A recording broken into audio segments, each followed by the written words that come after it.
আসসালামু আলাইকুম। আশা করি আপনারা সবাই ভালো আছেন। আমি আলহামদুলিল্লাহ খুবই ভালো আছি। আজকে আমরা যে বিষয় নিয়ে আলোচনা করব সেটা হচ্ছে সেল ব্যাংক কি। সেল ব্যাংক বলতে ওই সমস্ত ব্যাংককে বোঝায় যার যে দেশে নিবন্ধিত ও লাইসেন্স প্রাপ্ত সেই দেশে কোনো বাণিজ্য উপস্থিতি নেই এবং যেটি কার্যকর পরিদর্শনের আওতাভুক্ত ও কোনো নিয়ন্ত্রিত আর্থিক গ্রুপের সদস্য নয়। সুতরাং সেল ব্যাংকের সাথে কোনো ধরনের ব্যাংকিং সম্পর্ক স্থাপন করা যাবে না। যেমন পাকিস্তানের কোন একটা ব্যাংক সেখানে লাইসেন্স প্রাপ্ত ও নিবন্ধিত, সেক্ষেত্রে পাকিস্তানের কোনো বাণিজ্যিক উপস্থিতি নেই, যেমন শাখা নাই, উপশাখা নাই, এজেন্ট নাই।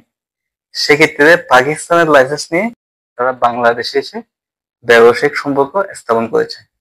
সেক্ষেত্রে ওই ব্যাংকের সাথে আমরা কখনো ব্যাংকিং সম্পর্ক স্থাপন করব না এবং ওখানে কোনো লেনদেন করবো না।